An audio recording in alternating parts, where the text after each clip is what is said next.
तो भाई लोग कैसे हो। मैं आ गया हूँ फाइनली हाउसफुल 5 देख के। और मैंने हाउसफुल 5 बहुत पहले देख ली थी, लेकिन मूवी इतनी बड़ी थी, मुझे टाइम चाहिए सोचने के लिए भाई। और ये रिव्यू होने वाला है बड़ा, मैं आपको अभी से बता देता हूँ। तो ये हाउसफुल 5 का इतने दिन से मुझे इंतजार था, जब से वो टीजर ड्रॉप हुआ था हाउसफुल 5 का। म्यूजिक थोड़ा कम कर लेता हूँ कि कॉपीराइट ना आ जाए, ठीक है। मैं कहता हूँ कि हाउसफुल 5 का जो टीजर आया था, जो लाल परी के साथ आया था, तभी मैंने कह दिया था कि ये मूवी हिट होने वाली है। अच्छी हुई बुरी हुई, सिर्फ कास्ट देख के और सिर्फ प्रेजेंटेशन देख के, वो क्रूज का कॉन्सेप्ट देख के मुझे पता था कि हाउसफुल 5 पक्का चलेगी। और मुझे ये भी पता था कि अक्की का कमबैक भी इससे होने वाला है। और मैं करेक्ट था, अक्की की एक्टिंग यहाँ वन ऑफ द बेस्ट थी। अक्की की एक्टिंग इन माय ओपिनियन, सही है। और मैं कहना चाहूंगा कि ये जो फिल्म है, इतने दिनों बाद मैंने ऐसी एंटरटेनिंग फिल्म देखी है, सही है। ऐसी फिल्म जिसमें हर मोमेंट में कुछ ना कुछ होता रहता है, सही है। भले ही स्टोरी कोई बहुत सस्पेंस सिर्फ एक ही है कि किलर कौन है, लेकिन फिर भी मजा बहुत आता है, ठीक है। कोई कोई सीन्स में मुझे मूवी थोड़ी ज्यादा एक्सेसिव लाउड लगी, ठीक है। और ऑब्वियसली हाउसफुल 1, 2 और 3 को देखो और 4 को, तो हाउसफुल 1 और 2 सबसे बेहतरीन थी इन माय ओपिनियन। 2 सबसे बेहतरीन थी। um, इसकी कॉमेडी थोड़ी स्लैपस्टिक ज्यादा है, थोड़े जोक्स कभी कभी काम नहीं भी करते हैं। वो ऑब्वियस है कि अभी 2025 में हम तो, हमारे पास कम आइडियाज होंगे बॉलीवुड में। तो चलो कोई बात नहीं, बट फिर भी मूवी स्टिल एंटरटेनिंग है, मजा आता है। सारे कैरेक्टर्स जिस तरीके से, हर एक कैरेक्टर को अपना एक प्रेजेंटेशन दिया है। ऐसा कोई एक कैरेक्टर नहीं है जिनको प्रेजेंटेशन ना मिला हो, सही है। ऐसा कोई कैरेक्टर नहीं है। अक्षय कुमार से लेकर श्रिया स्टालपेडे तक, मतलब मैं सब कैरेक्टर्स, फरदीन खान, नाना पाटेकर, संजय दत्त, जैकी श्रॉफ, जैसे गोलमाल में होते हैं अजय देवगन और अरशद वारसी हमेशा, सही है। वैसे ही हाउसफुल फ्रेंचाइज में होते हैं रितेश देशमुख और अक्षय कुमार, सही है। तो ये दोनों की, मतलब इन दोनों के लिए हम हाउसफुल की फ्रेंचाइज देख रहे हैं, सही है। ये मेन लीड्स होते हैं।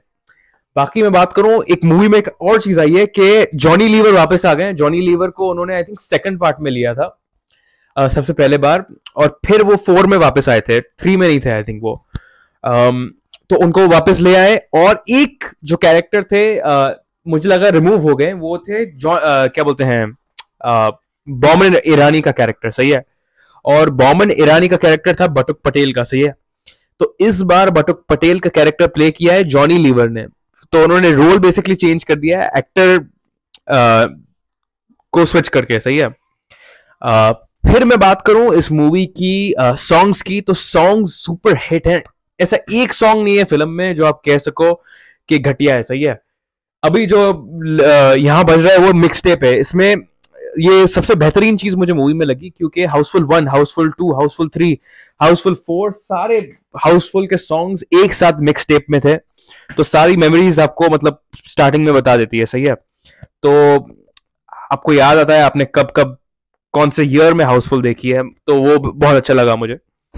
बाकी मैं कहना चाहूंगा कि इस ये जो फिल्म है वो पॉसिबल हो सकी है साजिद नाडियाडवाला की वजह से। ये इस फिल्म के असली स्टार हैं। डायरेक्टर भी बहुत अच्छे हैं, डायरेक्टर ने अच्छी तरीके से सब किया है, लेकिन असली स्टार है साजिद नाडियाडवाला। डायरेक्टर है तरन समथिंग, तरुण। उन्होंने बहुत अच्छा डायरेक्शन दिया है। ओवरऑल सेटिंग जो की है क्रूज की, वो बहुत बेहतरीन है, सही है। जिस तरीके से कॉमेडी दिखाई है हर मोड़ पे, एक्शन भी बहुत स्लाइट है, सस्पेंस एंड में जो है। और मैं आपको बता दूं, इस फिल्म के 2 पार्ट्स आए हैं, पार्ट ए और पार्ट बी, सही है। मैंने देखी है सो फार पार्ट ए, मैं देखने वाला हूं पार्ट बी शायद से। मैं कंफर्म नहीं हूं पार्ट बी के लिए, मुझे कमेंट्स में बताइए पार्ट बी देखने लायक है कि नहीं है, सही है। और पार्ट ए में जो किलर का जो जिस तरीके से क्लाइमैक्स था ना, बहुत बहुत बेहतरीन क्लाइमैक्स। क्लाइमैक्स में मजा आ गया, सही है। क्लाइमैक्स में कहना चाहूंगा, क्लाइमैक्स मिस मत करना, सही है। बहुत मजा आया। और एंड में जिस तरीके से फिल्म एंड की गई है, चीयरफुल टोन पे, वो मुझे एक मैसेज आता है एंड में अक्षय कुमार की तरफ से, वो मुझे मैसेज बहुत बेहतरीन लगा है। आप लोगों को उस मैसेज को समझना चाहिए और वो मैसेज को फॉलो करना चाहिए। बाकी एंड में उन्होंने थोड़े एआई जनरेटेड क्या बोलते हैं पिक्चर्स दिए थे ऐसे ही कैरेक्टर एंडिंग्स के लिए, वो मुझे पसंद नहीं आया। एआई जनरेटिंग चीजें नहीं करनी चाहिए। तो उसके मैं 0.5 मार्क्स का काट दूंगा इस फिल्म के। बाकी मुझे फिल्म बहुत अच्छी लगी है। मैं इस फिल्म को देना चाहूंगा, आपको बता दूं, 5 में से 4 स्टार्स। सही है, 4 स्टार्स मिलेंगे मेरी तरफ से, क्योंकि इतने सारे स्टार्स हैं।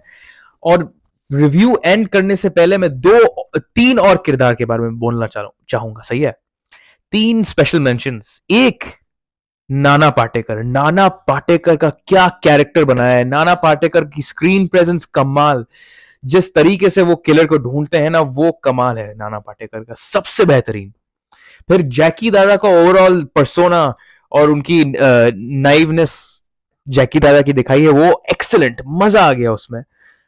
संजय दत्त के डायलॉग्स इतने नहीं आते बराबर, लेकिन उनकी मतलब चलता है संजय दत्त। सही है, इतने मजा नहीं आया संजय दत्त को देख के, कुछ खास नहीं था, लेकिन ठीक है।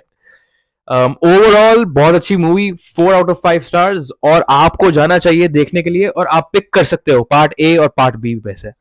मैंने ए देखी है, ए का तो रिव्यू क्लाइमैक्स मजेदार था। सही है, अब आप मुझे बताइए कि आप कब जा रहे हो हाउसफुल 5 देखने। सही है, अब मैं मिलूंगा आपको नेक्स्ट रिव्यू में, तब तक के लिए सी यू गाइस।